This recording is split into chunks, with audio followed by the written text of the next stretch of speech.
everybody, it's Becca at Sewed and Twisted. Thanks for coming back to the channel. Today I'm going to be doing this loaded pocket because in one of the groups that I admin, I'm currently doing a swap for our lovely Australian contingent in the group, and I decided, as I do, that this month we were going to do a 3-section loaded pocket. And a couple of the ladies that were a bit unsure, so I thought, well, if I just do a tutorial that will be easier. So this is your loaded pocket here, and it has, if I just take all of this out, you can see a bit better. So it has 3 distinct sections, one here, and one in here. So this is an example of a loaded pocket with 3 sections, and obviously, you know, you guys can make your sections differently if you want to, but we'll get into that later on in the video. This is really just to show you guys what we're going to be making today. So I hope that you enjoy this. Let's have a look at equipment and supplies. All right, so we're going to talk supplies. Here we go. So first of all, you're going to need just some plain card or sort of really heavyweight paper. This is a great way to use up scraps. So yeah, varying sizes, but you're going to want one piece that's a good size, and size does depend on whatever you want to be. It can be half of that size, you know, it could be more, it's whatever you want. Then you're going to want a couple of types of your chosen papers. I always say try to keep them, for something like this, try to keep them contrasting but complementary, so it doesn't look too kind of haphazard, you know, it just looks a little bit nicer finish to it. So you're going to want those. You may want a corner rounding punch or decorative corner punch. You might want some ink, and you're gonna definitely need glue. And then I've just got under there, I've just got a load of ephemera for the pockets, as well as a couple of just like decorative pieces to put on the front of the pocket when I'm done. So that's all of that. I will be using my paper trimmer, but you can obviously just use a ruler, pencil and scissors, or a craft knife to cut your pieces, so that depends on what you have. Okay, let's get going. So I'm just going to take this piece of the scrap card, and I'm just going to straighten off the edges just so that I know I've got an equal shape to be getting on with. Nobody wants a wonky pocket. Right, that should now be nicely done. Yes, there we go. Okay, so now what I'm going to do is I'm just going to measure. So that's 10.5 centimeters wide, and I'm going to have to put that up there to be able to see the width, but I think it's close to 16. Yeah, okay, so that's absolutely fine. I need to know the width because the panels that I'm going to cut to go onto that need to match that width. So what I'm going to do is I'm going to use some of the thinner card and paper and stuff like that, stuff that's not quite as hefty, to do the pockets with. So this piece is sort of nicer and robust for the back because that's the supporting part.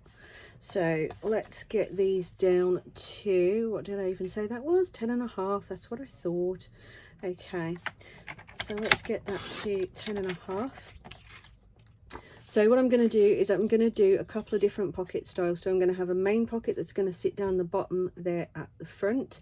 So I'm going to have that sort of probably almost halfway kind of thing. That's, you know, that's a nice chunk. Measurements as far as the height go, you know, completely up to you. Just whatever you see fit. So that is one section, one pocket that will be having stuff put into it. So what I'm going to do now is I'm going to create 2 diagonal pockets. So I'm going to have it so it just comes behind this one, so just like by, you know, 1.5 centimeters, you know, kind of I'm trying to think in inches here, you know, 1/2 inch is probably absolutely fine. So, but again, it's a rough measurement system, so don't fuss too much. I'm just going to give that a little pinch so I know where my cut point is.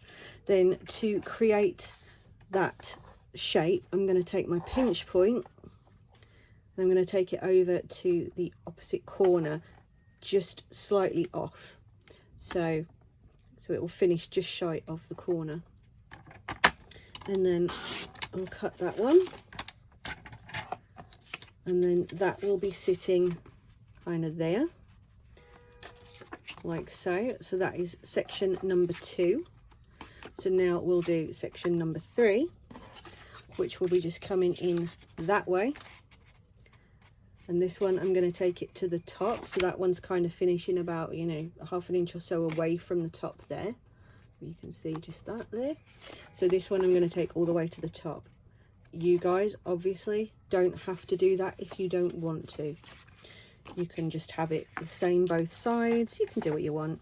This is really just to kind of explain the concept of different sections, you know, and the loaded pocket. So that's the carcass then in place.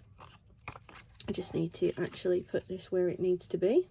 So just to make sure that what I've got is what I want and that everything's sitting nicely. Yes, it is. Fabulous.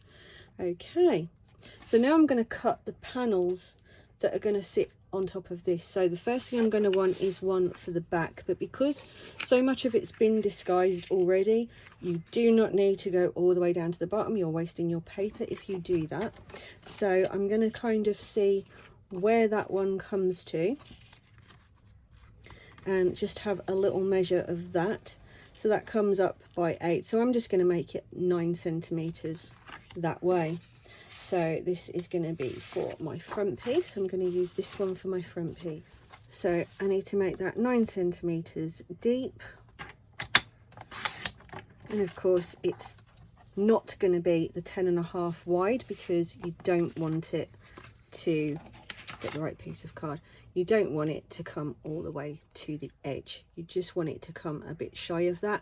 So measure kind of 1 centimeter is usually enough. So instead of the 10.5, I would make this 9.5. So whatever your measurements are, I always say just go 1 centimeter, because that just gives you a nice border. Okay, so that's that piece done. Then we're going to make the piece for the front pocket, which I'm going to do out of the same card. I think I have some more of that one spare, because that one's not going to be big enough. Yes, I do. So obviously you don't have to do it with, you know, just 2 different patterns. You can use whatever you want. As I say, just make sure it's complementary is the thing. So again, I know that that needs to be the 9.5 wide, so it's only the height that I need to think about, which is, that's just under 8, so I'm going to make it just under 7, you know, on that way. I know what I mean. Yeah, I'm there, honestly, I'm there. Okay, so that's now going to sit in there. Then we're going to get our 2 side pieces, and we're going to measure those. I'm going to use this one for those. Now if you literally just cut across the same line, this will give you a good starting point, because it can be tricky to try to do the measurements when it comes to triangles to make sure that everything is right. But generally speaking, if you do that and then just slice kind of, again, about 1 centimeter off of that, which if you've got your nice little guide there, your nice little lines, that will help you make sure that it's straight. But you can of course just use your cutting mat as well, just to, you know, just to make sure that you are in line, kind of thing. And then that will fit beautifully in there. So it's just a much quicker way than trying to go, okay, I need it this width and this, and I need, no, just cut straight across it. So we're going to do the same now with this one, and I'm going to go from that corner. So same thing again, just all the way across, and then just take off that centimetre. So all the way across, centimetre off, and there we go. That's your 2 triangles done. Fabulous, no? So now you can get rid of that, and you're now ready to start clipping, inking and assembling your folded pocket. So let's get moving. So I'm going to just get my corner clipper and I'm going to do the corners of both the paper and the actual pockets themselves, as well as the base. The triangles I'm not going to bother because you won't see this part anyway, because it's going to be sat behind a pocket. So basically that's all you need to do now. And to cheat, I just line up both corners. Let's get my little rubbish dump there. So just a little tip, if you're doing something like this, it will save you time, and it would have been better if I'd lined it up right inside the punch. So yeah, makes it nice and easy to punch them out at the same time. You can of course just punch multiples of the pockets as well at the same time. It will still work if your punch allows it. So when I've done that, all I'm going to do is go ahead, get my ink pad, and I'm just going to knock the edges back on that just to get rid of the white edges. Obviously depending on the style that you're making yours, you may not want or need to ink yours, but that is obviously your call. So I'm just going to go and do the rest of these bits and then come back. Alright, so everything is now all inked and ready to go. So what I'm going to do now is I'm just going to grab my glue. Going to get the first piece and get that glued down onto the base there. Just move those other pieces out of the way. Don't want to accidentally get glue on those. Make sure it's the right way up, Becca. Obviously it doesn't matter if you're not using directional papers, you'll be fine. So I'm just going to put a little bit on there. Don't go crazy, you don't need to go crazy. Just get a chunk on, spread it around a bit, because you don't want it seeping out the edges. Okay, we'll pop that down a nice kind of equal distance from the top as the sides are, and just give that a nice little press down. Now we're going to put on the first pocket, so which actually I am going to just quickly clip that corner because it does sit at the top there. So we're going to take this one and we're going to glue our lining paper, or sorry, not lining paper, is it? It's not lining paper at all, it's the panels. You guys will have to excuse me, I do know what I'm talking about most of the time.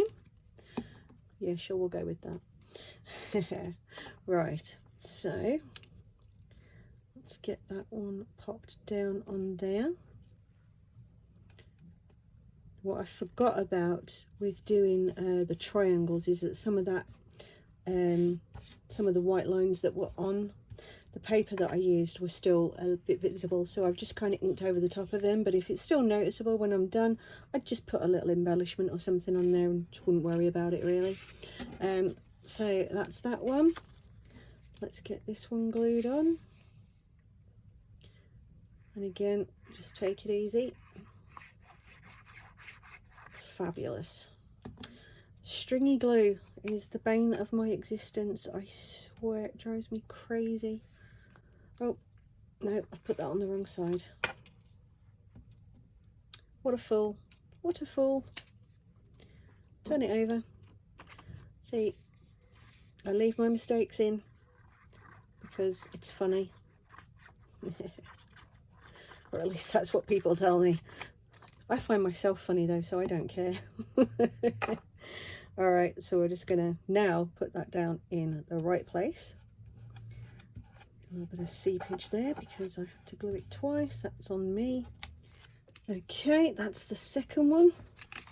Then we'll do this one for the last one. Again, make sure it's the right way round if you've got directional paper. Actually, looking at this closely now for the first time, because I just picked it up and wanted to use it, the direction actually doesn't even matter on this one. Oh dear. There I was thinking that it had fleur-de-lis on it, so that they would need to be pointing upwards, but no.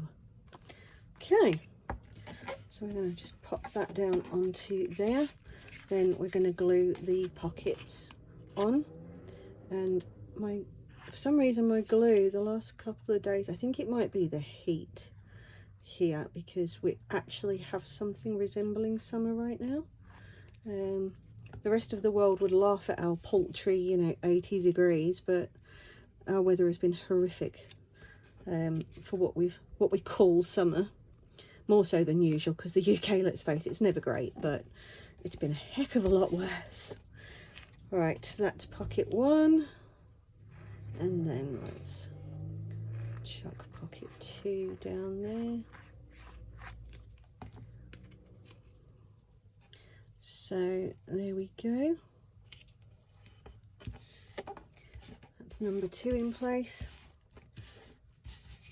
And now we're just going to attach that one as the final one.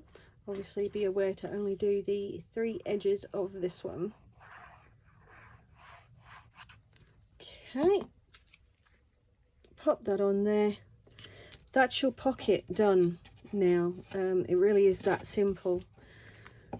So we're just going to give that a minute, leave it to one side, have a little tidy up for yourselves, you know, whatever, because you don't really want to start stuffing it until you're sure that your glue is completely set. But obviously if you're going to embellish it, now is a good time to do that as well. So I have bits of ephemera in here, but I know I did actually have some bits for embellishment as well, so I'm just going to pull those out and see what we're left with. All of the things. There we go. There's a couple more there. Right, fabulous. So I was prepared, just not as completely as usual. Actually, I'm not going to use that one because this time I'm going to go for kind of the silver feel to it. And what I might do to tie in with the kind of, you know, to tie in with the grey and black paper but still have a different dimension to it, I'd probably use, you know, something like these on the front, because this ties in with this as well, so it's really, really nice and kind of what's the word I'm looking at? Thematic. No, that's probably not the right word either. Basically it ties in nicely. It's aesthetically pleasing. That'll do, won't it? Yeah, we'll just go with it's aesthetically pleasing. These ones are part of my one of my Gothic junk journal kits that are currently available on my Ko-fi and my Etsy.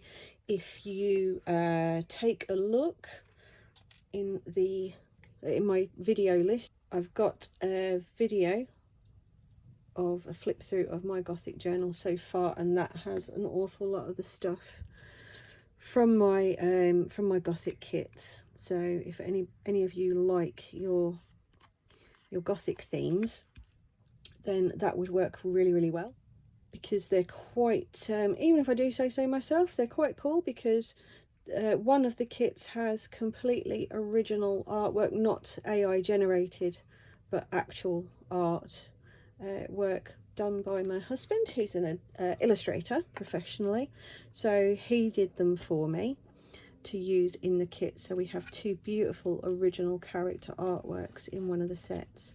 So if you fancy that, by all means go and have yourselves a look. And I'm just wondering whether to put some bits and pieces on these ones as well, which would look quite nice. Let's have, that one's quite nice, isn't it? And that one had a very slight white edge to it, because my Cricut, despite the fact that I have aligned it all and it was all showing as wonderful, for some reason it still left a bit of a white line, which was annoying. Because I dislike white borders as well. It's totally a me thing, but I don't like, you know, stickers that have got the white borders around them and that kind of stuff to use personally. I think they look lovely when people use them a lot of the time, but they're just not me. So, which at the end of the day, the whole journaling thing kind of needs to be you, doesn't it? It needs to be your likes and stuff like that. Okay, so I'm going to leave that like so. Then I'm just going to take one of these little gems that I have here, and I always pull off the sticky on there, because it never actually sticks it to card and paper. I'm much better off with a blob of glue, and I'm just going to pop that up that top corner there, which is lovely. And I think I might I might put something like that in the middle here, but I'm going to decide that later because it's not actually relevant to what we're doing here. It's just a case of showing you guys that, you know, you can just throw some decoration on it, so I don't need to get too technical. So now comes the ephemera, which I've just put a load of things I didn't want back on top of it, haven't I? So this is what makes it a loaded pocket, or you may have seen them referred to as stuffed pockets as well. But the idea is that you absolutely load the pockets with, you know, bits of ephemera. You want it kind of, you know, nicely stuffed. This is another one of the journaling cards. This is one of the original characters that my husband has named Victor. So that's, say, one of the ones from the kit. So I'm just going to leave that kind of sticking out a little bit there. And these are all from the kits as well. That one just, again, has a little bit of a white edge to it. But that's the kind of thing that I will, you know, I'll go back afterwards for the purposes of the tutorial. Don't really need to worry about that, do I? So let's get some bits into that pocket as well. Let's see, what have we got here? So basically this is all you're doing, okay guys? You've got 3 sections, minimum. You can add more, you can just do them as stepped pockets. You don't have to have the diagonals. You know, you can do whatever you want to do. The whole point of it just is that there are 3 different parts that you're going to be stuffing things into, and stuffing as much as you can, or as much as you want. You know, obviously you don't have to go crazy, but when you're doing something like a loaded pocket, ideally you do want it to be, you know, pretty packed. I wouldn't necessarily be using these exact things. These are just, like I say, for the purposes of the tutorial. So there you have a loaded pocket with the 3 sections. So I hope that's helped visualize for you guys what the swap is about, or if indeed you're just here because you want to see how to make a loaded pocket. I did do a tutorial on a very basic one a while back, but I thought, well, I'm going to do one for my Gothic journal, so I may as well record it for the guys who are doing the swap. So there you go. You would now stick this into your journal or shove it behind a belly band, you know, that kind of thing, whatever you choose to do with it. So yeah, as always guys, I hope that anyone watching has found this to be very useful and enjoyable. Hopefully, hope you've enjoyed crafting along with me if you're doing that, like I know a lot of you do, and I love it. Give me a thumbs up and a comment, you know, if you've enjoyed this. Let me know if you're going to try making one yourself. And as I always say, you know, on the sorry, my phone is shut there. If you're making things and posting them on the groups, like the Facebook groups and stuff, I'd love it if you tag me so I can come and have a little look at what you did. And I'll see all the guys, Aussie Swaps ones, hopefully popping up in the group as well. So this, for the ladies who are doing the swap, when you post your pockets, when you receive yours and you post them, just do me a favour and put hashtag loaded pocket swap, and then I can find all of the ones that people have posted and see what you've all made with it. So have fun guys with this one. I'll see you soon, and happy crafting.